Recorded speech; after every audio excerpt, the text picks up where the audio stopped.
Sea stars have feet. No, not their arms, but feet.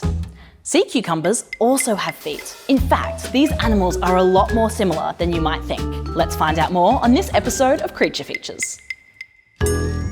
This is Mackenzie, and she's here to spill the secrets on these mysterious feet of sea cucumbers and sea stars. Mel, why are we comparing these two animals? Well, believe it or not, sea cucumbers and sea stars are actually cousins. They're from this group called echinoderms. Echinoderm means spiny skin. So we've got things like sea urchins, sea cucumbers, all these sea stars, and even things like feather stars and brittle stars. So all of these animals actually do have spiny skin in some way. Something like the sea urchin, this is really obvious. Some of the other animals, it's not as obvious. They might be tiny spines, or in the case of the sea cucumbers, might be inside the skin. But don't worry, there's actually something else that links them all. It's to do with their body plan. What do you mean by their body plan? Most animals have a thing called bilateral symmetry. Their left side and their right side look the same. All of the animals here have a different kind of symmetry, pentamerous radial symmetry. So basically, echinoderms follow this five-fold radiating structure. So you can see it really easily in something like a sea star, but maybe a little bit trickier in something like a sea cucumber. Yeah, I don't see the radial symmetry there at all. Well, that's where tube feet come in. Do you want me to show you what I mean? Absolutely. Okay, let's start with this little fella.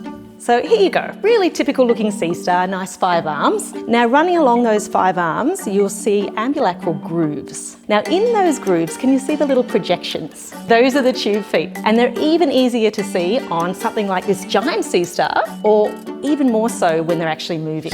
Right, and sea cucumbers also have these tube feet? They sure do, and it's actually really easy to see here on this model of my favourite sea cucumber, a sea pig. So this is one of the deep sea cucumbers, this sea pig, and you can see down the bottom, can you see all these projections? What do you reckon they are? Tube feet. Of course, they're tube feet. This is actually one of the first places where you can see that pentamerous radial symmetry. They usually have 2 lines of tube feet at the top, 3 at the bottom, and they might have modified versions in different places.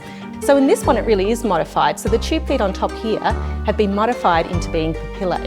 And they're more sensory rather than for locomotion. And also you'll see some modified ones at the front. These ones are feeding tentacles, and I think one might even be in there at the moment. It's a beautiful model. I really love this one.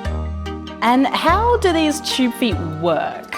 Yeah, a little bit different from us. They actually use what we call a water vascular system. So sea cucumbers use these canals of water combined with muscles to push the water down into all of their projections. So into their tube feet, up into the papillae, into the tentacles. That's awesome. And are they like sticking to things as well? Scientists used to think it was actually suction caps on the end, but they've discovered more recently that it's probably more like a pretty awesome glue. So they're filling tube feet with water and then sticking with glue. That's correct. That's absolutely amazing. I know. Some of them even have fused tube feet, which they use to swim. That's really, really cool. And we keep talking about sea cucumbers and sea stars moving.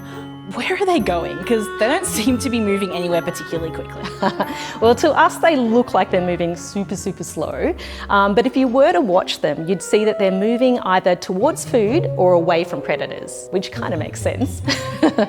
And you can see them actually crawling over coral or feeding on different things. So what are they feeding on? Oh, so many different things. They can be eating algae or coral. Some of them are even like predators, and they might feed on mussels. So they use the tube feet to pry open the mussel, and then, and this is really cool, what they do is they project their stomach out and over it and then dissolve their food outside their body. That is really, really fascinating. Yeah, it is really fascinating, but it's also really important because as predators, they can keep these other animals in check. A lot of sea stars are actually what's known as keystone species. So if there are too many mussels, you know that a sea star will come along and just balance everything out a bit. Right, so sea stars can be really, really important carnivores that keep other species under control. Yeah, that's correct. Of course, if there are too many, that can be a problem too. What about sea cucumbers though? Because they do just kind of seem to be sitting there. Oh, come on. They are so important for the ecosystem. They're like little vacuum cleaners of the ocean. So they're moving through and digesting and pooping out things like calcium carbonate, which other animals like corals use to grow. They also increase the pH, which reduces ocean acidification. They release nitrogen, which things like coral and algae need. They're a tasty snack for so many animals, including us. So they might look slow and quiet to us, but they're doing just an amazing job for the ocean. They're really important to the ecosystem. Mel, your enthusiasm for echinoderms is absolutely fantastic. Thank you so much for sharing your knowledge with us. And thanks for having me. From ocean vacuum cleaners to important predators, the world of sea cucumbers, sea stars, and all of their relatives is absolutely fascinating. Did you enjoy this episode? If you did, make sure to follow the link and discover all the ways you are connected to everything on our wondrous planet.